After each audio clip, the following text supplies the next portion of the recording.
Hello and welcome to the American Compass podcast. My name is Oren. I'm chief economist at American Compass, and we've got a great episode for you today on AI, manufacturing, and the future of the economy.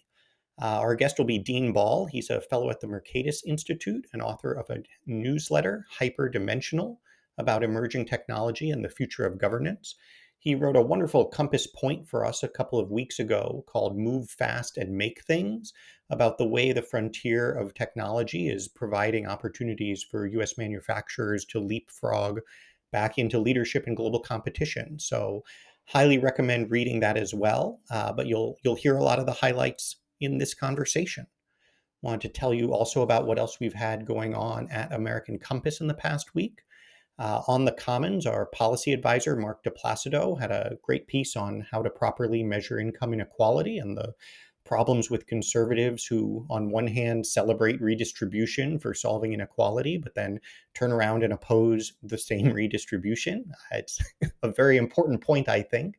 Oren, who's a senior fellow at the American Reformer and will be writing for us regularly, has a great piece on the limits of red state governance and how tax cuts are failing as a magic formula to provide prosperity. And last week's Compass Point was from me on EVs. It was called The Electric Slide, looked at how EV policy in America is failing and what conservatives should do about it. Last thing I want to remind you of is I've launched my Substack, Understanding America, which I hope you are all subscribed to. And if not, you're rushing out to subscribe to at this very moment. I'll be writing each week what we're thinking about at American Compass, what I'm thinking about as we work on advancing conservative economics, highlighting a lot of the important debates going on around the web and within conservatism. And also each week, just providing a great roundup of links and other stuff you should be reading. So hope you guys enjoy that. Would certainly welcome your feedback on what else we should be doing with it. Have a wonderful 4th of July and enjoy this conversation with Dean Ball. And we are joined now by Dean Ball. Dean, thanks so much for making time. Yeah, thank you for having me, Oren. We ran a piece I thought was really wonderful by you. The title was Move Fast and Make Things, all about some of the really interesting developments going on right now in the manufacturing space and the way that technological innovation out at the frontier and things like AI is really driving the potential for more conventional manufacturing, the prospects of reshoring in America. Undoubtedly, all of our listeners have read the piece carefully, but just in case some missed a few of the details, let's start with sort of the big picture. What do you actually see going on? Why is this story different from just a conventional one of we have to bring factories back? Yeah, so first of all, I want to commend you on the excellent title, Move Fast and Make Things, which was not at all my work. And I think the number one piece of positive feedback I've gotten on the piece is that it has an awesome title. So congratulations there. But in terms of what's going on, I think first a little bit of the recent history of American manufacturing is important to understand here. The salient point being that the last time we had a real wave of technological investment, concentrated systemic technological investment in manufacturing, was really in the 80s and 90s. And we saw substantial labor productivity increases as a result of that investment through the early 2000s. From that point on, uh, labor productivity in the US manufacturing sector has been essentially flat, maybe even down a little bit. And so, what we're seeing now is kind of this opportunity to leapfrog with not just the emerging frontier technologies that I like to write about in my day job, AI and robotics and things like that, but really all of the technologies of the last 20 years. Advanced software applications, older versions of machine learning like computer vision, uh, and cloud computing. And all of these different technological factors are also being combined with the emerging tech. And I think that's really what we're starting to see from both existing players and new companies that are getting into all sorts of different parts of the manufacturing Yeah, sector. that's a really great point. I like that you started your piece here because there is this what I find incredibly puzzling point in the data that manufacturing productivity is down over the last 10 years anyway. And to your point, if you look back even over a longer window back to the kind of post 2000 period, you see this sort of stagnation. And what's so funny is that's exactly the opposite of the narrative, right? People think somehow that, oh, manufacturing employment must be falling because of all that automation and all the robots and all of the technological progress. And in fact, it's exactly the opposite, that during periods of high technological progress, probably in any sector, but certainly in manufacturing, that's when you see businesses becoming more competitive, opportunities to make new stuff. And so, as you said, in the 80s and 90s, that was the initial IT revolution, right? That was just the use of computers and advanced robotics at all. You saw that in this sort of spike in manufacturing productivity up through the late 90s. And then I guess sort of two things happen at once. One is the globalization story and the mass offshoring and essentially disinvestment from from the U.S. manufacturing sector. But the other, even in the absence of that, is the somewhat more classic story of, look, you get a big wave of innovation, people put lots of capital into something, and now the capital is there. Now you sort of have to use it. No one is interested in throwing that out and rebuilding it until they've gotten the full use. And so there has been all of this innovation, mostly happening overseas in places that have been building up their manufacturing capacity over the last couple of decades, that U.S. factories haven't really seen. And so that leaves us kind of behind. And to your point, with the opportunity, both just to do that stuff everybody else has already done, and then also, because we're the ones ready to build now, the chance to be at the forefront with this next generation. Is that the right way of thinking about it? I think so. Yeah. I mean, the way I see this is stylized, and I think probably not entirely accurate, but I think one way you can think of the arguments that a lot of people made for the last several decades with regard to U.S. manufacturing was, well, we're going to keep the advanced stuff. The really high human capital, sophisticated stuff is going to stay in America. So SpaceX's rockets are going to be made here, and hypersonic missiles and the F-35 fighter jet. Those things are going to be made here, but our consumer electronics, our appliances, things like that, that can go to other countries. And to a certain extent, right? Like I'm probably one area where we differ is I like a lot of globalization, and a lot of it I think has been net beneficial for the world. But there's a fundamental problem with that viewpoint, I think, which is that a couple things have changed. First of all, a lot of consumer technology now is as sophisticated or more sophisticated than what is going into than a fighter jet, right? Like the iPhone 15 Pro um, has some very, very sophisticated things going on at all different levels, and hundreds of billions of dollars of capex that went into making it, and all kinds of cutting edge R&D. So I think that is one thing that has kind of fundamentally changed. I think another thing, though, is just this idea that the manufacturing base, it's called that for a reason. It's the base of upon which we do more complex things. And so if you let that base hollow out, our ability to do harder things like the F-35 is going to be hobbled. So we can still do it, but we do it at great expense. Um, and we see erosion in what I call kind of the basic infrastructure of manufacturing. This is things like machine tooling, tool and die making, casting, these kinds of things that are boring. They're not sexy. They're processes, and they're processes that enable products. They're not themselves products, but that's an area where I think we've seen quite a diminution in U.S. manufacturing. So yeah, that's I guess how I see Yeah, things. and you lay out, I think it's really helpful to sort of think about manufacturing in these different stages, right? There's the actual, you got to sort of get the raw materials and process and refine them, so that you have the stuff. You have to then make the actual tools, to your point, the machine tooling, the molds, the dies, the robots, and so forth.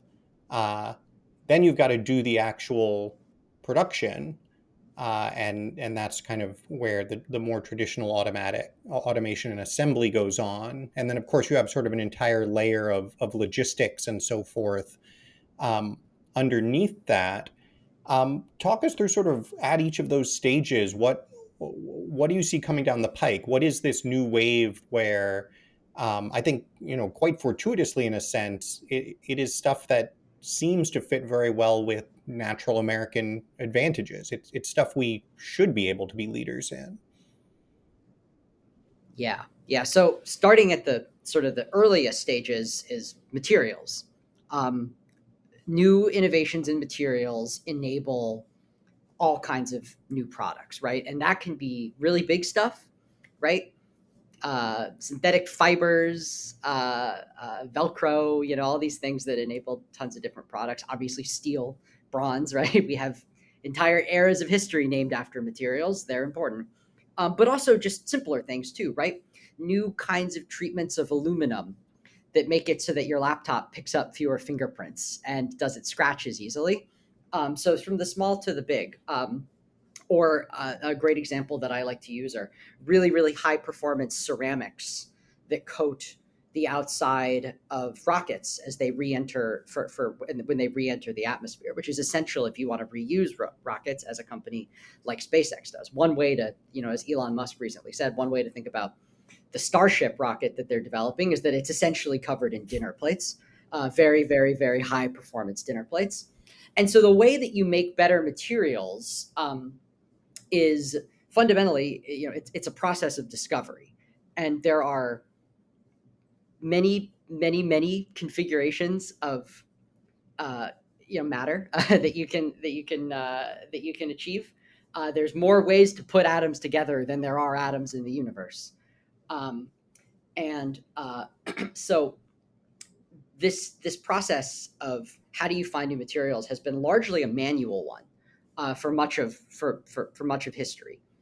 So we might use computers to augment certain things, but fundamentally, it's a grad student somewhere in a university that's kind of tinkering and trying out different combinations and sort of just grinding over this impossibly large search base. What AI enables us to do in this area is radically accelerate that search process, by being able to identify materials that are likely to have certain performance characteristics that are likely to remain stable in the conditions where we're going to want And to use them. is it fair? Just Uh, one way I found helpful to think about this is there's a real parallel to sort of what's going on in drug discovery, which is likewise mhm, sort of, in a sense, I guess you could think of drugs as an incredibly complicated set of materials. But there is similarly a way in yeah, which historically it's been a sort of very laborious process of figuring out a way to make some new molecule and then testing what it does, across the incredible range of possibilities. Whereas now they are, my understanding is, again, sort of using AI to figure out what the right configurations are that you should go try to make. yeah. In essence, I think that's a very good comparison. And in fact, one of the companies that has led in the parts of the drug discovery and AI process, the company called DeepMind, which is a subsidiary of Google. Um, DeepMind has also done really interesting stuff in the material science space too.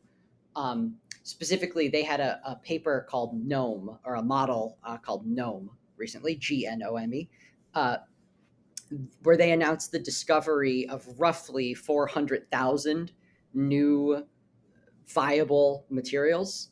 And that's roughly an order of magnitude increase, 10x increase in the number of materials known to mankind up to that point. And that was in December.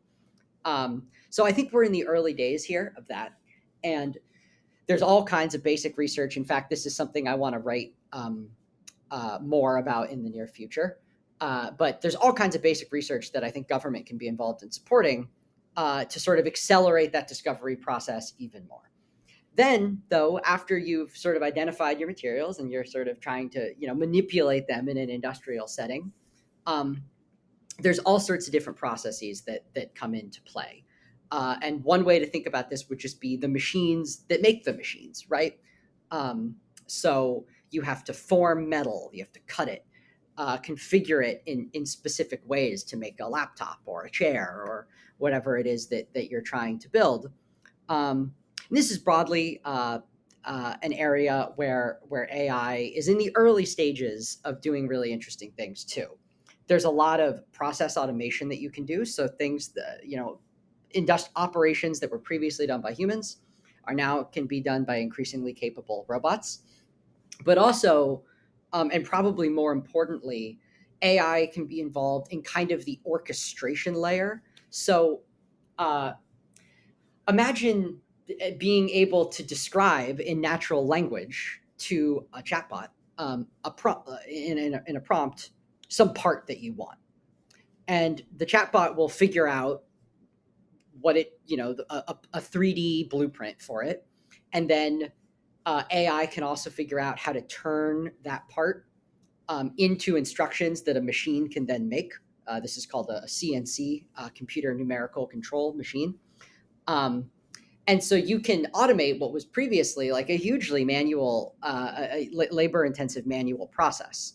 Now we're still in the early stages of this, and it's kind of like ChatGPT now, where it doesn't always work all the time. You get some really But screwed up woke machines also. right, right. But I mean, I saw this actually at this conference in Detroit earlier this week. I saw people, demoing stuff that can do this. Or another good example is you're trying to make circuit boards, like electric, like for electronic devices. Um, the way that works now is an electrical engineer will create a design for one, and then there's this complex process of turning a design into what's called a layout. So the design is like kind of the floor plan of a house. And the layout is like, okay, this is exactly how big the windows are going to be. This is exactly where the power, the electric outlets are going to go, et cetera, the detailed specs.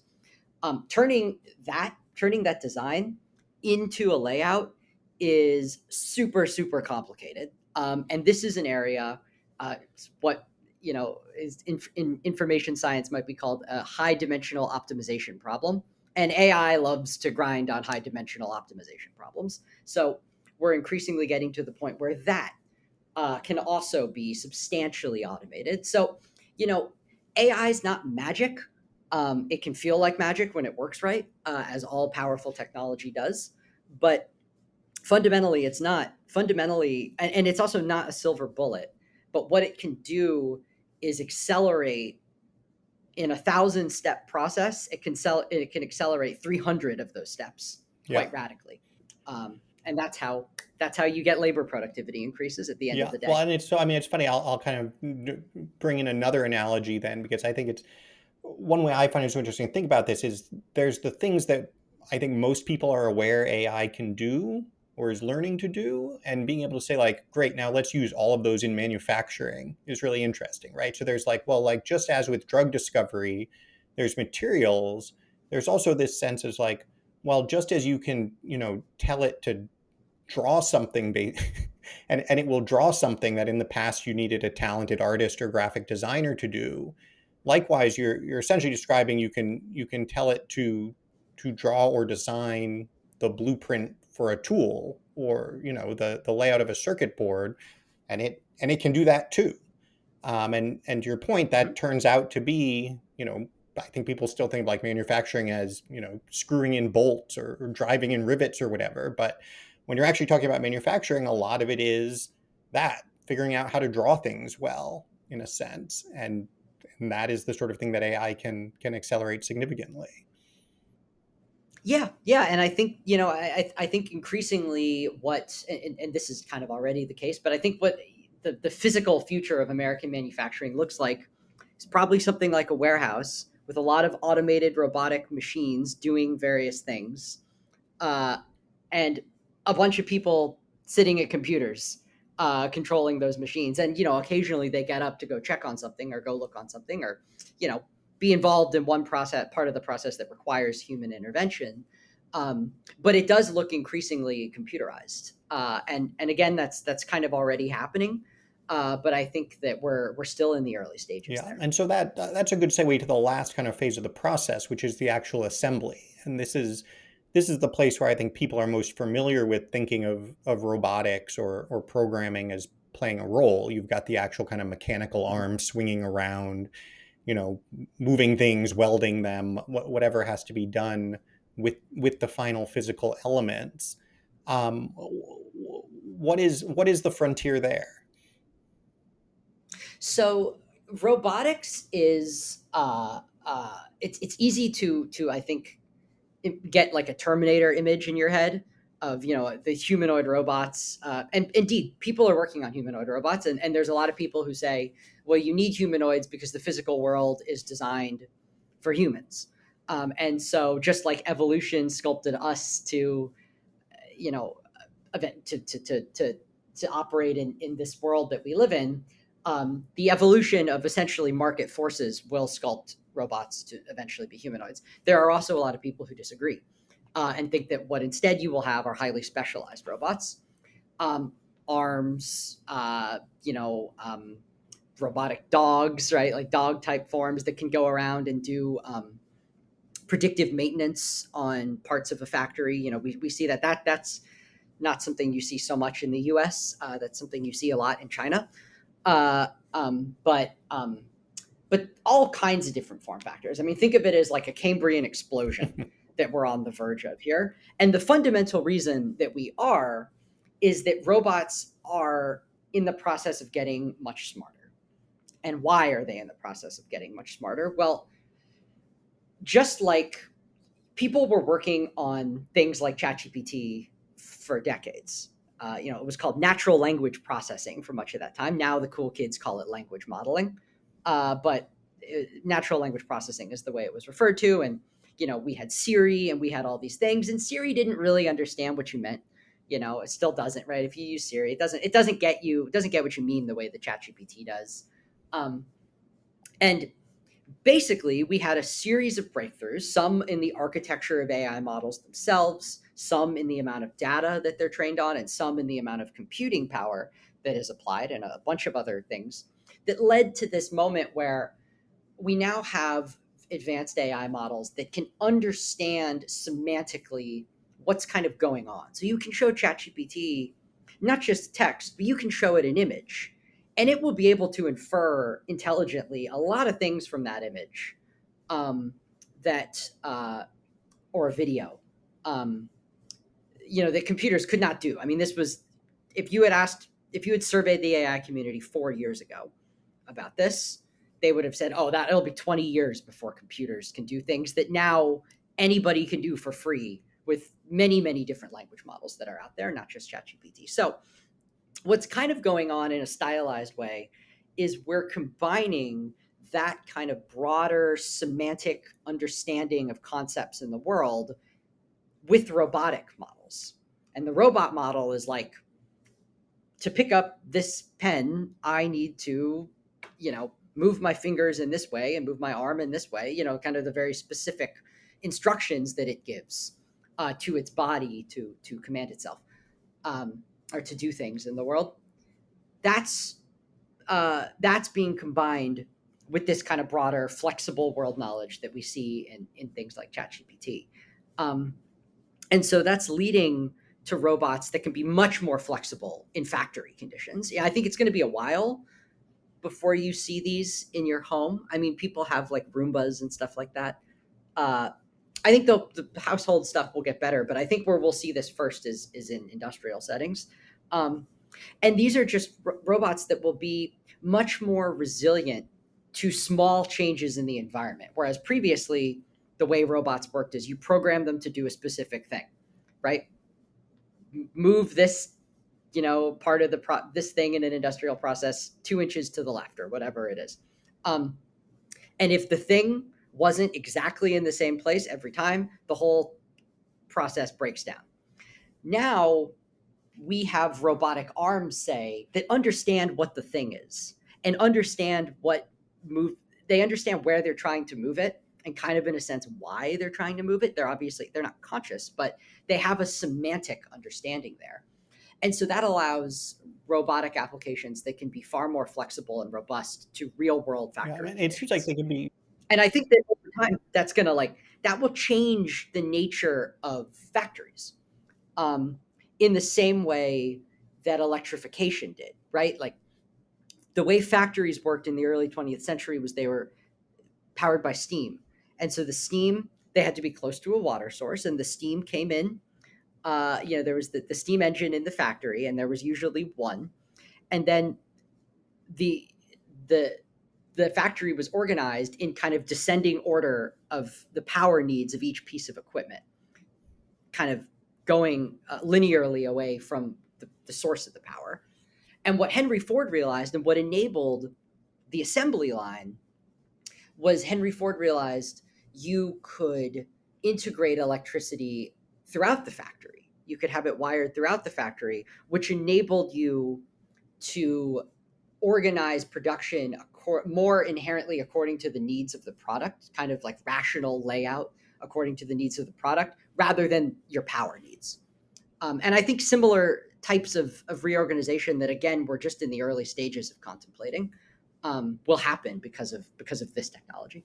It's fascinating. You mentioned, where China is already doing some stuff. Is what is the global landscape for this? Is this a place where the U.S. is already behind and is going to need to catch up, or to your kind of Cambrian explosion metaphor, everyone's just trying all sorts of stuff, and the U.S. innovation ecosystem hopefully gives us a real advantage? I would say this is an area where the US, in terms of actual application of technology, the US is not leading. So industrial robotics is an area where we are well behind. You know, countries like South Korea, Japan, China, even parts of Europe and stuff, substantially outpace in terms of adoption of industrial robots. Most of those robots are of the older variety that I described. Um, if you look on the research side of things, the sort of fundamental AI research, that's an area where the U.S. has a decisive lead. Um, so the big frontier AI models is an area where certainly we have global competitors, but I think it's fair to say that we have a lead there. And I think the companies with the most ambitious roadmaps for what are called robotic foundation models are primarily based in the US. These are companies like DeepMind, Covariant, Physical Intelligence, there's a bunch of players in this space. Um, so again, I think we have an opportunity to kind of leapfrog through research and technological differentiation. But at the moment, I would say we don't lead. And the other important thing is when it comes to AI research itself, while it is the case that I think overall the US leads, there's a very compelling case to be made that the Chinese lead specifically in the field of what's called edge compute and computer vision. Edge compute is like our AI models run in giant data centers, right? Like multi-billion-dollar facilities. Edge compute is like an AI model that runs in, say, a surveillance camera, and you can understand why the Chinese would be particularly interested in that. And an AI model that can recognize things, is a crime being committed? Who is that person? Facial recognition, doing things like that in a surveillance camera or in an industrial robot. Um, and so that is something that we see. The Chinese, I think, arguably are at the very least matching us, and quite possibly ahead in that Yeah, space it's almost specifically. sort of applied AI in a sense, I guess. And Mhm. there's this fascinating industry now that is developing around this kind of stuff in all sorts of realms. I mean, there's an entire here's how you use AI for customer service industry now. Um, but in the manufacturing space, there's this fascinating new set of innovative companies. I mean, it's unsurprisingly not going to be, GM, Ford, and Honeywell, who are themselves figuring out how most effectively to do a lot of this stuff. And I don't know if this is the first time, but you mentioned there's this big conference recently in Detroit, that brought a Mhm. lot of these folks together. What does that look like? What is the actual landscape? What are the things that they're talking about and focused on? So I think there's a ton of interesting stuff going on. I saw uh, people making interesting electric cars that are aimed at the consumer market, almost like dune buggies for like kind of fun toys, all the way up to people making hypersonic missiles and munitions that are currently in production and will go to places like Ukraine in the near future. Um, I would say, a lot of what we see, a lot of what I saw in Detroit was connected to defense spending of various kind, and defense is actually a really good example of sort of what's going on more broadly, though, in the sense that the defense mindset of 30 years ago maybe was, we're going to build an exquisite fighter jet, or we're going to build an exquisite tank, and then computers came, and it's like, okay, well, we're going to put a computer inside the tank, and it's a little like the computer in your car, right? Like the navigation system in your car that's like not nearly as good as your iPhone, right? Because you kind of can intuit why. It's like, well, Ford is probably not as good at making software as Apple or Google, um, and that's kind of like the buzzword for this right now is software defined hardware. Um, and so there's companies like Anduril, for example, a Southern California based defense contractor that has recently won major defense contracts. Um, and so they're really, I think they're valued at like $12 billion. They're not really a startup anymore. Um, and what differentiates them, though, is that I think if you asked Anduril, they would say the most important, they make weapons, but they would say the most important thing they make is software. They make software that allows those weapons to be A, very flexible and easy to use, and B, to interoperate and communicate with one another, so that you have sensors. They build sensors that can collect data on all kinds of stuff that's going on. um, and then there's drones, right, in the sky, and there are vehicles, and there are underwater drones also, let's say, and those things can all communicate with each other and share information, and that's defined by not just AI but really just software in general. um, so I think we're seeing a lot of stuff like that, where there's these startups that combine expertise in software engineering with really hardcore hardware engineering. Um, and so they're accomplishing things that were just fundamentally not possible if what you were doing previously, like a company like Boeing's culture is, we make the missile, we make the plane, we make the I'm pretty helicopter, sure their and culture is then we make the profit and the yes, right. I mean, that's totally reasonable too. Or maybe a better example would be like a Northrop Grumman or something like that, less a more out of the news player. But yeah, their idea is, we make this physical thing, and the DoD, the Defense Department, understood themselves as buying that physical thing. And I think what's happening now is everybody in this picture is realizing, wait, we're really not just buying that thing. It's like saying, are you buying a laptop, or are you buying the software that runs on the laptop? Really, you're buying both. But that software is incredibly important and has to be integrated from kind of the ground up. Um, and so that's a lot of the companies at the Reindustrialized conference in Detroit are differentiating themselves in that way. the defense focus is interesting. I mean, in part, you'd say, well, defense is incredibly important, always a sort of top priority for innovation. The other piece of it seems to me is defense is unique in the kind of uh, captive demand. If there are hundreds of billions of dollars in government money waiting to be spent on whoever comes up with the coolest, most effective solution to something, in a way that is not necessarily the case if you come up with a really innovative way to to do a manufacturing process elsewhere. Um, Mhm. to what extent is that going on? And is that, I mean, from the work we do at American Compass, that always seems like one of the key sort of policy implications, that the need for that sort of support at the early stage of the industry is the only way any of our advanced industries have ever really gotten off the ground. Is this the next chapter in that story?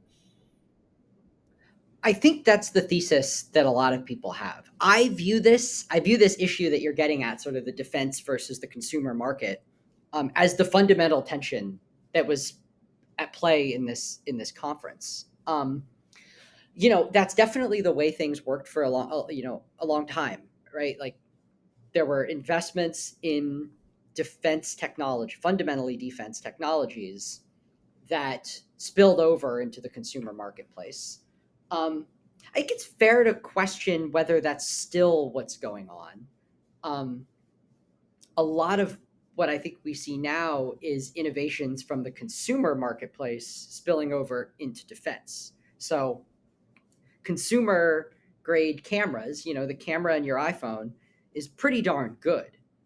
And so, the idea that you need really, really specialized cameras for the things that go into, the sensors that are in defense equipment starts to be questionable. Drones are another great example.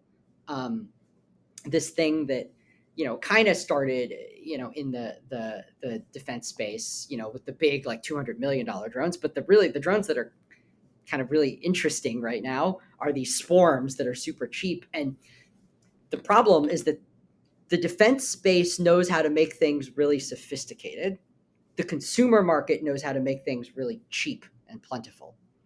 And we are seeing some militaries, including China's, differentiate themselves by having large numbers of highly attritable, is the word, cheap and spendable um, hardware.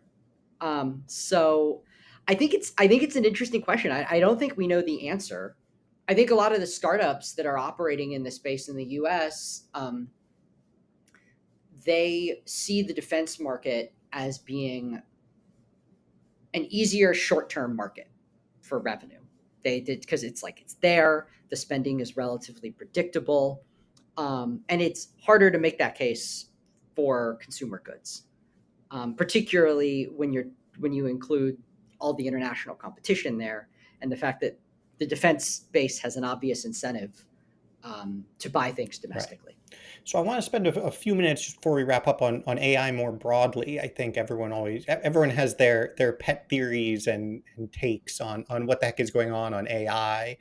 Um, I'm something of a skeptic. I think ChatGPT is cool and fun, and I'm sure it will automate some customer service centers, but it's not clear to me how much it's actually going to do.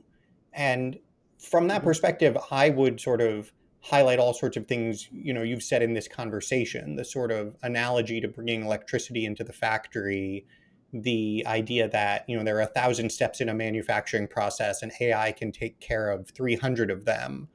Um, that's very much how I think of it, as sort of the next wave of productivity enhancement, but at the end of the day, not different in kind from the age of electricity, from the IT revolution that obviously caused all sorts of change, but also at the same time left us in an incredibly human worker centric, how do you get more productivity out of labor economy. Um, Mhm. so that's picking on a couple of things you said, but what's your view on it, and how does it agree with or conflict with that perspective? Yeah, so I think the one other thing that I hope is just like evident from this conversation is AI is fundamentally like in its current form is like an approach to statistics, really. So they're called models, like statistical models. And so it can be used for many different things, right? Protein structure prediction. Most of the applications of AI that I talked about in this conversation have absolutely nothing to do with things like ChatGPT and the language models. I think one way to think about ChatGPT and these things is pretty much everything that OpenAI puts out. In fact, is this is all a research project. This is all a demo, a research demo on their path toward what they hope is what they call artificial general intelligence, um, and that is the idea of solving the kind of flexible, generally applicable human intelligence that that we and other animals have. Um, will that happen? It's really hard to say. I think Microsoft and Amazon and people like that and Google are about to spend tens, hundreds of billions of dollars trying to make it work, basically trying to scale up these models that we see. And we're seeing those models get more capable and smarter and uh, uh, all those things, right? And certainly if we were able to fully mechanize human problem solving, um, that would be a radical change to the state of human affairs. I think it's I'm radically uncertain as to whether they'll get there and whether they'll get there in the near term. But I think that probably for me, my guide is history. It sounds similar to yours, and so I think that probably the better way to think about it is this: it is intelligence, right? Whether it's sentient, I don't think so, or conscious, I don't think so, but it is intelligence. I think that's something, that was a debate 2 years ago. People are still having that debate. I think that debate is one. I think it's hard to it would be hard to argue that a program like ChatGPT is not exhibiting some forms of flexible intelligence. Um, but these things will get smarter and they will accelerate things. And most importantly, they will allow us to do new things. So, like going back to the material science example, something that I'm a big supporter of is this idea of self driving labs. So, this is kind of a combination of everything we've been talking about. So, you take a giant physics based model that can basically make very educated, sophisticated guesses about which materials are most worthy to experiment on. And then you take something like a ChatGPT type language model that can basically, with like the intellect of an undergrad or maybe a grad student, can kind of formulate basic experiments that are pretty routine, pretty like consistent with patterns on the candidates generated by this other model. And then you have a giant lab that is almost entirely automated using robotics. And the ChatGPT like model gives instructions to those robots to perform specific scientific experiments on those materials. And you run those thousands of experiments all the time, 24 hours a day. Um, right? That's a capability that just didn't exist.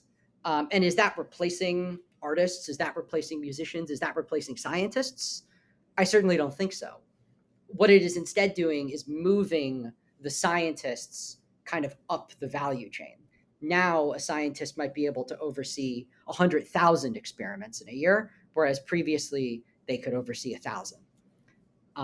So I think that's probably the way to think about it. It's a way to scale human ambition, and probably not something that will itself replace massive amounts of human labor. Um, we'll see, though. We'll check back. If it hasn't killed us both in a few years, we can revisit where things are. Um, Dean Yeah, Ball, exactly. AI expert at Mercatus, author of the wonderful new essay at American Compass, Move Fast and Make Things. Thank you so much for joining us. Thanks for having me. And we will be back again soon, next week, I guess, with another episode of the American Compass podcast.